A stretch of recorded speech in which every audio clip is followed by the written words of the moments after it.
IPL போட்டிகள் ரத்து செய்யப்படுவதாக பிசிசிஐ அறிவித்திருக்கிறது. எஞ்சிய ஐபிஎல் போட்டிகள் ரத்து செய்யப்படுவதான அண்மை செய்தி தற்போது கிடைத்திருக்கிறது. இதுவரை 57 போட்டிகள் நடைபெற்றிருக்கக்கூடிய நிலையில் எஞ்சிய போட்டிகள் ஒத்திவைக்கப்படுவதாக பிசிசிஐ தரப்பில் இருந்து தெரிவிக்கப்பட்டிருக்கிறது.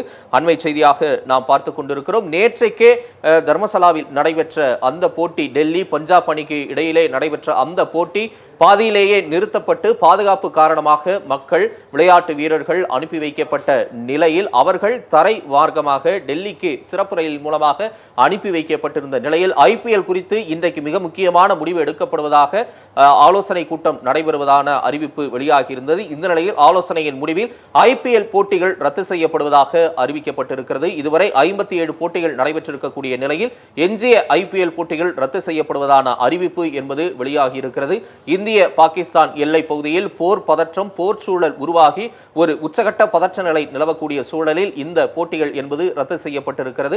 இனி அடுத்த கட்ட நகர்வை இந்திய பாகிஸ்தான், குறிப்பாக இந்திய ராணுவம் மேற்கொண்டு வரக்கூடிய நிலையில் பொதுமக்களின் பாதுகாப்பு குறித்து ஆலோசிக்கப்பட்டு இந்த முடிவு என்பது எடுக்கப்பட்டிருக்கிறது. ஐபிஎல் போட்டிகள் ரத்து செய்யப்பட்டிருக்கிறது. 57 போட்டிகள் நடைபெற்றிருக்கக்கூடிய நிலையில் எஞ்சிய போட்டிகள் ரத்து செய்யப்படுவதான அதிகாரப்பூர்வ அறிவிப்பு என்பது வெளியிடப்பட்டிருக்கிறது. அண்மை தகவலாக நாம் பார்த்துக் கொண்டிருக்கிறோம். தொடர்ந்து விருந்தினர்களின் கருத்துக்களையும் நாம் கேட்டறியலாம். திரு ஜெகநாதன், பாதுகாப்பியல் பேராசிரியர் நம்மோடு இணைகிறார். வணக்கம் திரு ஜெகநாதன். இப்ப இந்திய பாகிஸ்தானுடைய இந்த போர் பதற்ற உச்சநிலை கள நிலவரம் குறித்து பேசிட்டு இருக்கோம். இப்ப ஐபிஎல் போட்டியும் அதனுடைய ஒரு தாக்கமாக, எதிரொலியாக ரத்து செய்யப்பட்டிருக்கு. முதற்கட்டமா இந்த போர் பதற்ற உச்சநிலையை எப்படி புரிஞ்சுக்கலாம் உங்க பார்வையில்? 2 நாளா போர் நடந்துட்டு இருக்கு, ஒரு ஆல் அவுட் வார். இதுல ஐபிஎல் என்ன ரொம்ப அது ஒரு முக்கியத்துவம் வாய்ந்த ஒரு விஷயமே கிடையாது. ஐபிஎல் மேட்ச் கேன்சல் பண்ணுறது ஒரு முக்கியத்துவமான ஒரு விஷயமே கிடையாது.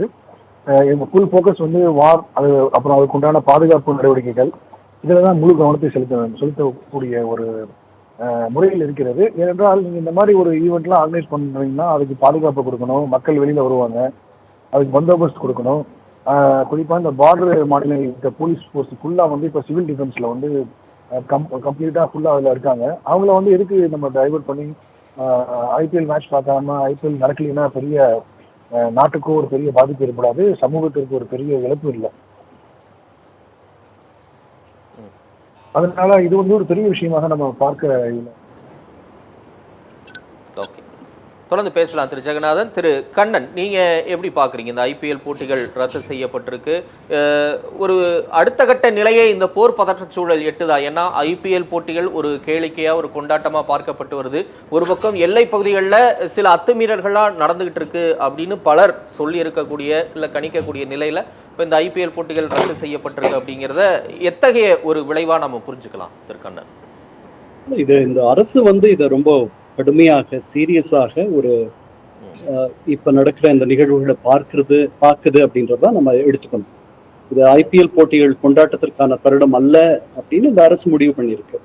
அது ஒரு நியாயமான முடிவாகத்தான் நான் எண்ணுகிறேன். நாம் எல்லையிலிருந்து ரொம்ப தொலைவில் இருக்கோம். நமக்கு அங்க எல்லையில இருக்கக்கூடிய பதட்டமோ அல்லது அங்க இருக்கக்கூடிய மக்கள் என்ன மாதிரி நிலையில் இருக்காங்கன்றதோ நமக்கு அந்த அளவுக்கு புரியாது. ஊடகங்கள் தரக்கூடிய தகவல், உங்களை மாதிரியான செய்தியாளர்கள் நமக்கு கொண்டு சேர்க்கக்கூடிய தகவலை வைத்துத்தான் நாம் ஒரு முடிவுக்கு வந்திருக்கோம். நம்முடைய இயல்பு வாழ்க்கை எந்த வகையிலும் பாதிக்கப்படவில்லை.